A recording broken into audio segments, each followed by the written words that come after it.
Vice President suggested that if the Supreme Court rules in a way that you don't like, they can just enforce it by themselves. Do you agree with that? I don't know even what you're talking about. Neither do you. Who are you with? HuffPost. Who? HuffPost. Oh, no wonder.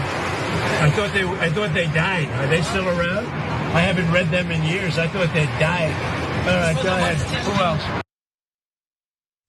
Okay, so first of all, he definitely goes to the HuffPost literally every day. Let's be very clear about that. Also, it was a little bit rude of the reporter to interrupt him when he was about to Sharpie the path of a hurricane onto that little map there. How dare you interrupt him with one of his favorite hobbies in play? But anyway, look at that pathetic, that wormy little oozy man there. So he's asked about something that he definitely knows that JD Vance said, and JD Vance did say it. We showed you the graphic. Also, the reporter, don't ask him about things like that without bringing it written down. Print it out and show it to him. He'll still be squirrely, but it'll look even more pathetic than it already does. That's the obligation that's on you. Totally. And so he says, I don't know about that, which he does, he's lying, and you don't either. What does that even mean? No, let's pretend that you're being honest, that you don't know about the fact that your vice president said the Supreme Court's irrelevant now. Okay, that would be really weird, but let's pretend that you're that disconnected, that stupid, that irrelevant. Okay, no, the HuffPost reporter knows what he's talking about because it's right. It's written down. We can show you the graphic again if we want. It's a thing that happened. He's right. You saying, "Oh no, the HuffPost's stupid." That doesn't actually have anything to do with anything. And like obviously the libs watching this are, I think, invested in what comes of this. But if you're a conservative too, don't you think that the president should maybe be a little bit more serious about whether one of the three branches of government exists anymore? Don't you think he should be a little bit less flippant? I know you don't like HuffPost or whatever. Kind of feel like that's a little bit below even what your expectations for this man maybe should be.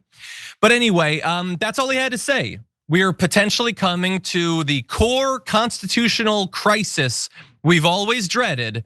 And his response, JR, is HuffPost dumb. I don't like it. What do you think? Notice this is very mobster behavior. This guy's been talking about mobsters and mobs his whole life because that's who he is.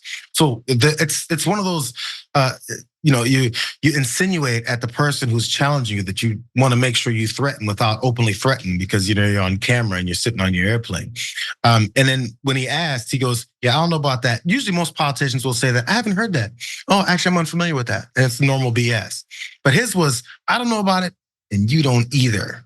In other words, if you know what's good for you, you'll forget anything that you saw or heard and you'll stop asking me those questions because there's gonna be punishments coming down for that. Let's keep it real, it's exactly what he's talking about. Everyone knows that he said it. As you said, if you come with a printout of it, then it makes it harder for him to just say, you didn't know about that. Well, I know about it right here in your face, idiot.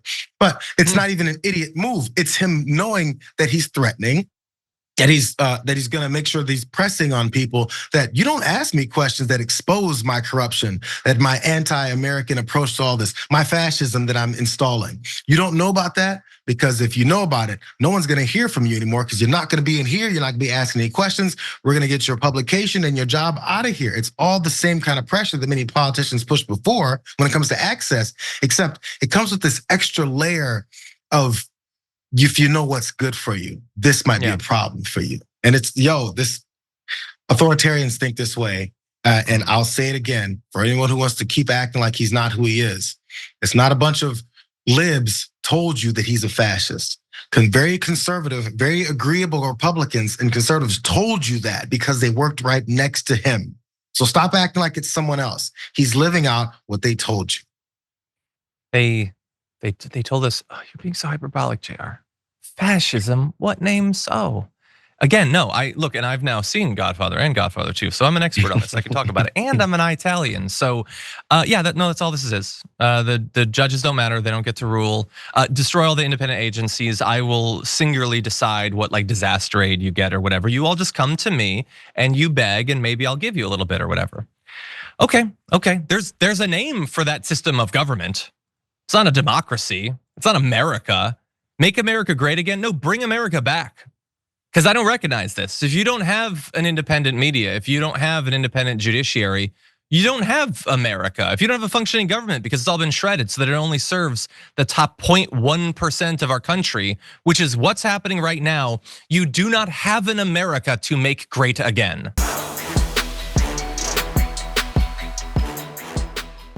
Members make a difference here at TYT. You help make the show happen, and we see you in the chat with your loyalty badge. Click the join button to become a member today.